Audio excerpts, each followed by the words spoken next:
Respiras, pero no oxigenas bien. Lo que la ciencia sí explica. Respiras ahora mismo. No tuviste que pensarlo. No te dolió. No te faltó el aire. Al menos eso crees. Pero entonces aparece una pregunta incómoda. ¿Por qué hay personas que respiran todo el día y aún así se sienten cansadas, con el pecho rígido, con la espalda tensa o con una sensación constante de no llenarse del todo? Y aquí viene lo importante. El problema muchas veces no es el pulmón, sino cómo entra el aire, dónde se queda, y qué partes del pulmón no se están usando. Respirar no siempre significa oxigenar bien. Y la ciencia lo tiene bastante claro. Los pulmones no son globos que se inflan de manera uniforme. Son estructuras esponjosas, llenas de pequeños sacos llamados alvéolos, y no todos se abren igual con cada respiración. Cuando respiras de forma superficial, algo muy común bajo estrés, sedentarismo o tensión muscular, el aire entra, pero se queda arriba. En la zona alta del pecho. Rápido, poco profundo, repetitivo. ¿Resultado? Grandes zonas del pulmón no participan activamente en el intercambio de oxígeno, aunque sigas respirando, normal. Si el aire entra, ¿por qué el cuerpo actúa como si faltara energía? Porque el sistema nervioso interpreta esa respiración incompleta como una señal de alerta. No de peligro inmediato, sino de ineficiencia. El cuerpo compensa tensando músculos, acelerando el ritmo respiratorio y reduciendo el movimiento natural del diafragma. No porque esté roto, sino porque está intentando adaptarse. Y esta adaptación tiene un costo. Menos movilidad torácica, más rigidez postural y una sensación persistente de respirar sin alivio. Desde la fisiología, el pulmón depende del movimiento. No se expande solo, se deja expandir cuando la caja torácica y el diafragma se mueven con libertad. Si el tórax está rígido, si la espalda apenas se mueve, si el cuello y los hombros viven en tensión, el pulmón no falla, simplemente se adapta al espacio que le dejan. ¿Puede un pulmón sano comportarse como si no lo estuviera? Sí, porque la función no depende solo del órgano, sino del contexto mecánico y nervioso en el que trabaja. La ciencia describe esto como una respiración de bajo volumen efectivo. Hay aire entrando, pero no hay una ventilación equilibrada de todas las zonas pulmonares. No es un problema de voluntad. No es respirar mal. Es una consecuencia de cómo el cuerpo aprende a sobrevivir bajo carga, estrés o inmovilidad prolongada. Y aquí vale la pena cambiar la pregunta. No es, ¿por qué me siento así si respiro bien? Es, ¿qué me está diciendo mi respiración sobre cómo se mueve? ¿O no se mueve mi cuerpo? La respiración no solo oxigena, informa, le dice al sistema nervioso si el entorno es seguro, le dice a los músculos si pueden soltarse, le dice al cuerpo si puede gastar energía, o si debe ahorrar. Cuando respiras poco profundo durante mucho tiempo, el mensaje es claro. No hay margen, y el cuerpo responde cerrándose. Uno de los errores más comunes es pensar que la respiración es solo una entrada y salida de aire, cuando en realidad es un proceso profundamente integrado con el control neurológico. El cerebro no solo regula cuántas veces respiras, sino cómo respiras según el contexto. Si detecta amenaza, estrés o sobrecarga, prioriza respiraciones rápidas y superficiales porque son más eficientes para reaccionar, no para recuperar. El problema aparece cuando ese patrón se vuelve crónico. Entonces los pulmones trabajan en modo emergencia, no en modo mantenimiento. No porque estén dañados, sino porque el sistema nervioso nunca les da la señal de que puede bajar la guardia. Los pulmones, a diferencia del corazón, no tienen un movimiento propio. No se contraen por sí mismos. Dependen completamente del movimiento del tórax, de las costillas, del diafragma y de la columna torácica. Si estas estructuras pierden movilidad, el pulmón no se defiende, simplemente acepta el espacio reducido. Por eso dos personas con pulmones anatómicamente sanos pueden tener capacidades respiratorias muy distintas. No es el tejido pulmonar el que falla, sino el entorno mecánico que lo rodea y condiciona su funcionamiento silenciosamente. Desde la fisiología se sabe que las zonas inferiores del pulmón suelen recibir mejor perfusión sanguínea, es decir, más flujo de sangre. Pero si el aire no llega bien a esas zonas, el intercambio de oxígeno se vuelve menos eficiente. Esto no se siente como asfixia, sino como fatiga difusa, tensión constante o sensación de no terminar de llenarse. El cuerpo no entra en pánico, pero tampoco entra en descanso. Queda atrapado en un punto intermedio que desgasta con el tiempo. El diafragma no es solo un músculo respiratorio, es un puente entre respiración, postura y regulación emocional. Cuando su movimiento se vuelve limitado, el cuerpo busca ayuda en músculos accesorios como el cuello y los hombros. Esto explica por qué muchas personas con respiración poco profunda sienten rigidez cervical sin entender la relación. No es un problema local, es una cadena de compensaciones. El pulmón sigue funcionando, pero a costa de un patrón menos económico y más tenso. La respiración también influye directamente en la variabilidad del ritmo cardíaco, un indicador de cómo el sistema nervioso equilibra activación y recuperación. Respiraciones cortas y rápidas reducen esa variabilidad, enviando el mensaje de que el cuerpo debe mantenerse alerta. Con el tiempo, esto puede hacer que incluso en reposo el organismo se comporte como si estuviera de guardia. No porque algo vaya mal, sino porque nunca recibe señales claras de seguridad fisiológica.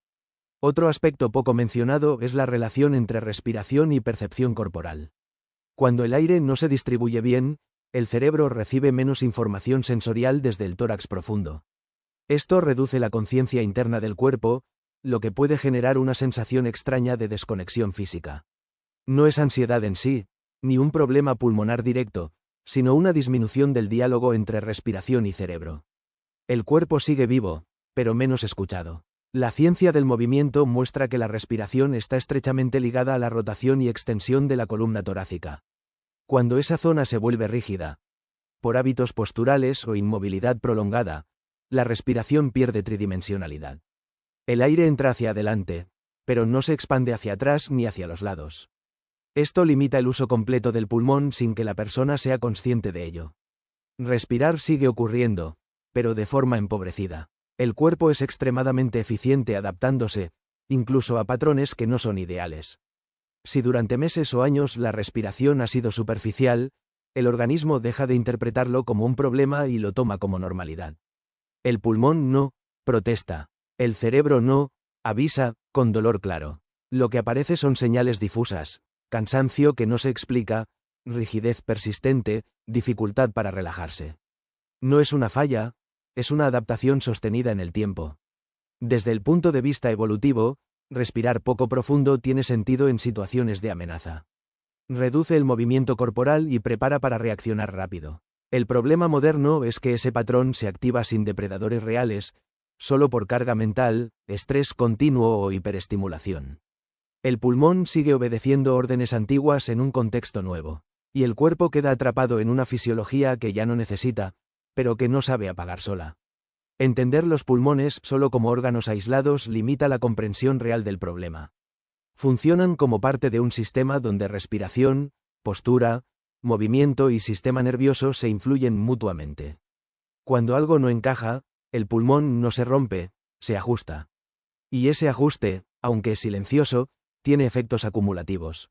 Por eso muchas sensaciones corporales no se explican mirando solo al pulmón, sino observando la red completa en la que opera. La respiración es uno de los pocos procesos automáticos del cuerpo que también puede volverse consciente, y esa dualidad no es casual. Evolutivamente, esto permitió que el cerebro usara la respiración como un puente entre el entorno y el estado interno. Cuando el contexto es exigente, la respiración se acorta. Cuando el entorno es seguro, se profundiza. El problema aparece cuando el entorno externo cambia, pero el interno no se actualiza. El cuerpo sigue respirando como si algo importante estuviera por pasar, incluso cuando ya no pasa nada. No porque esté fallando, sino porque aprendió a anticiparse. En ese estado, los pulmones no trabajan para optimizar oxígeno, sino para reducir exposición. Menos movimiento, menos expansión, menos ruido interno. Es una estrategia antigua de protección. El pulmón se vuelve discreto, contenido, casi invisible. Pero ese silencio fisiológico tiene un precio. El cuerpo pierde rango, pierde elasticidad, pierde tolerancia al esfuerzo. No hay un colapso evidente, hay una reducción progresiva de margen. Y eso es mucho más difícil de detectar. La mayoría de las personas no siente que le falte aire, siente que le falta descanso, claridad o estabilidad corporal. Esto ocurre porque el problema no está en la entrada de oxígeno, sino en la señal que la respiración envía al sistema nervioso autónomo. Respiraciones cortas y predecibles refuerzan circuitos de control, no de recuperación. El cuerpo se mantiene funcional, pero no regenerativo. Se mueve, pero no se suelta. Vive, pero no se expande. Desde la neurociencia se sabe que el tronco encefálico integra respiración, postura y tono muscular en un mismo circuito. No son funciones separadas. Cuando la respiración se vuelve limitada, el tono muscular de fondo aumenta de forma automática. El cuerpo se afirma contra el mundo. Esto explica por qué muchas personas no pueden relajarse aunque estén sentadas o acostadas. No es falta de voluntad, es coherencia interna. El cuerpo no puede relajarse mientras la respiración siga diciendo que no es momento. Otro punto poco intuitivo es que los pulmones no solo participan en la oxigenación, sino también en la percepción del espacio interno. Cada respiración profunda estira tejidos, estimula receptores y actualiza mapas corporales en el cerebro. Cuando ese estímulo desaparece, el cuerpo pierde referencias. Se vuelve más rígido, más compacto, más defensivo. No porque esté en peligro real, sino porque dejó de recibir información suficiente para sentirse amplio y seguro. En ese contexto, el cuerpo prioriza eficiencia inmediata sobre salud a largo plazo. Es una decisión biológica, no consciente. Menos expansión significa menos gasto, menos variabilidad, menos sorpresa. El pulmón se adapta a ese marco como cualquier otro tejido. No protesta, no se inflama, no duele. Simplemente reduce su participación. Y como no hay una señal clara de alarma, la persona aprende a vivir así sin cuestionarlo. Con el tiempo, esta adaptación cambia la relación con el movimiento. El esfuerzo se siente más costoso, la recuperación más lenta y el cuerpo más frágil de lo que realmente es. No porque los pulmones sean débiles, sino porque trabajan en un rango estrecho. Es como tener un motor potente que nunca pasa de segunda marcha. Funciona, pero no responde cuando se le pide más. También es importante entender que el cuerpo no distingue bien entre estrés físico y estrés emocional a nivel respiratorio. Ambos activan patrones similares. Por eso, incluso sin dolor, lesión o enfermedad, la respiración puede volverse limitada. El pulmón no está reaccionando a los músculos, está reaccionando a la historia completa del organismo. A cómo ha tenido que adaptarse para seguir funcionando. Cuando se mira desde esta perspectiva, muchas sensaciones dejan de ser misteriosas. No son fallos aislados, ni señales de daño oculto. Son mensajes coherentes de un sistema que ha priorizado sobrevivir sin llamar la atención. Respirar poco profundo no es un error, es una estrategia. El problema no es haberla adoptado, sino no darse cuenta de que ya no hace falta. Y aquí es donde cambia el significado del síntoma. Lo que antes parecía una limitación pulmonar empieza a verse como una memoria corporal activa. El cuerpo no está roto, está recordando, y mientras siga respirando como si el mundo exigiera contención constante, seguirá organizándose de esa manera, incluso cuando ya podría permitirse algo más. Así que la próxima vez que pienses en pulmones, recuerda esto. No siempre es falta de aire. Muchas veces es falta de espacio. No siempre es un problema pulmonar. Es una conversación silenciosa entre respiración, movimiento y sistema nervioso. Y cuando entiendes eso, la respiración deja de ser algo automático, y se convierte en una señal que vale la pena escuchar.